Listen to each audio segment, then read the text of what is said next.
Bisa Kak, lagi sibuk nggak Kak? Enggak, kenapa ya? Boleh minta waktunya sebentar? Aku ada tugas untuk take video wawancara gitu Kak dari kampus. Terus nanti aku bakal nanya-nanya beberapa hal sih. Kakaknya tinggal jawab aja. Tapi kakaknya bakal masuk frame. Karena memang dari ketentuan dosennya kayak gitu. Oh iya, nggak apa-apa, boleh Pak. Oh apa? Ya. Halo Kak, selamat malam. Dengan kakak siapa? Halo, aku Monica. Kak Monica. Tadi kalau nggak salah aku ngeliat kakaknya lagi bikin tugas. Kakaknya mahasiswa juga ya? Iya, aku mahasiswa baru. Oh, mahasiswa baru. Iya, kebetulan aku di sini lagi bikin tugas sih. Oh, sama dong Kak. Aku juga mahasiswa baru, tapi aku kuliahnya di Instiki. Kalau boleh tahu kakaknya dari universitas apa? Kalau aku dari Universitas Udayana. Oh, di Udayana. Ngambil jurusan apa Kak di sana? Aku di sana ngambil jurusan perpajakan. Perpajakan. Oh, agak awam ya saya dengarnya. Masa sih? Iya, soalnya kalau biasanya yang di teman-teman saya yang ngambil di Udayana itu ngambilnya ke jurusan ekonomi, manajemen atau akuntansi ya. Dan kalau untuk jurusan perpajakan aku baru dengar sih baru-baru ini. Kalau kakak sendiri apa yang menjadikan pembanding untuk ambil jurusan perpajakan itu? Kalau dari aku ngambil jurusan perpajakan itu, yang pertama memang ada support dari keluarga. Kebetulan juga beberapa keluarga ada berkecimpung di sana. Jadi aku tahu-tahu sedikit lah tentang dunia perpajakan itu kayak gimana.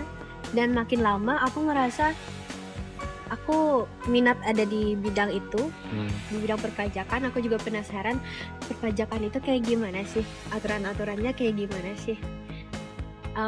Dan aku juga mau benar-benar belajar tentang perpajakan yang ada di Indonesia. Gitu. Makanya aku milih jurusan perpajakan di Universitas Udayana. Kebetulan juga di sana jurusan perpajakan itu udah unggul, jadi nanti udah bisa ngambil profesi. Oh gitu.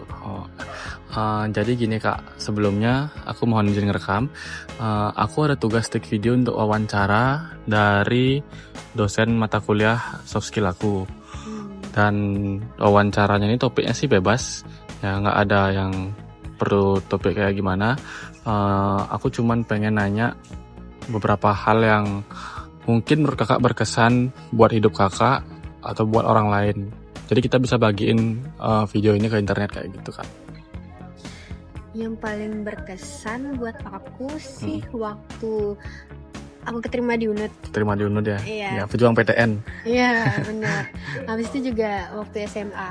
Itu SMA. Iya, itu lumayan berkesan buat aku dan masih aku ingat sih sampai sekarang. Oh gitu. Bisa diceritain nggak Kak gimana awal mulanya kakak waktu nyari kuliah di UNUD?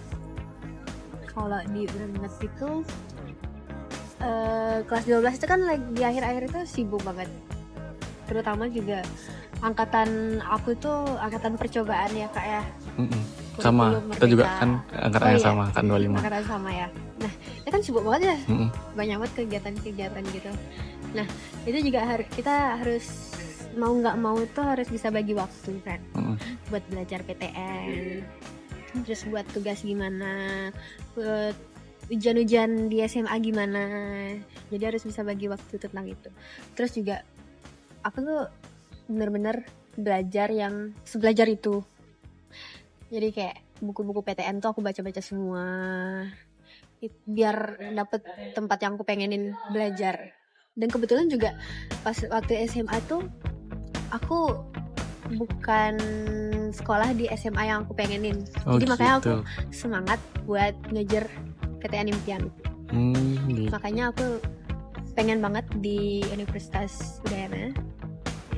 Dan akhirnya dapet setelah melewatin beberapa jalur pendaftaran yang itu tuh struggle banget. Iya. Dan akhirnya aku keterima, makanya itu berkesan banget buat aku.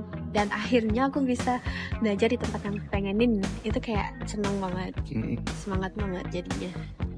Iya sih.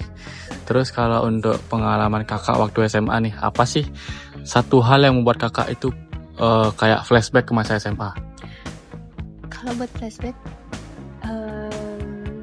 yang sering bikin flashback itu waktu kayak sekarang nih, aku kan nugas sendiri ya. Biasanya pas SMA itu bareng-bareng sama temen, jadi kadang kayak Iya, dulu aku nugasnya bareng teman-teman, sekarang udah sendiri aja kan, jadi kayak ke flashback ke SMA gitu. Nah kebetulan juga yang waktu berkesan di SMA itu karena kurikulum merdeka kan tadi ya. Itu kan banyak banget tugasnya, tugas-tugas kelompok, dan satu kelas itu proyeknya ada 3. Ada 3 dan aku kebetulan salah satu ketua di situ tuh. Jadi kayak banyak banget hal yang aku pelajarin, mulai dari kayak orang tuh ternyata punya sifat yang beda-beda yang harus dipahamin gitu loh. Ya, perbedaan pendapat gitu ya Kak maksudnya? Iya, biar nggak jadi cekcok. Terus juga kadang orang tuh moodnya itu nggak jelas. Harusnya dia bisa profesional, tapi dia malah kurang di sana. Jadi kita harus bisa ngertiin gitu loh. Harus bisa nanggepin orang tuh kayak gimana. Sebenarnya dari project tuh banyak banget hal yang aku pelajarin.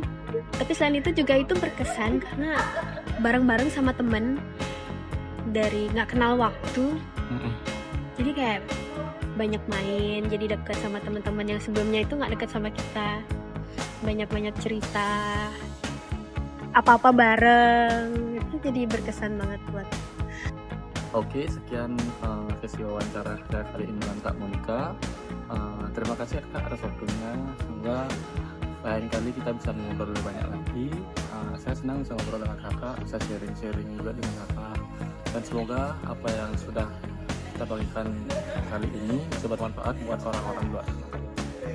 Terima kasih atas waktunya Kak. Terima kasih. Ya.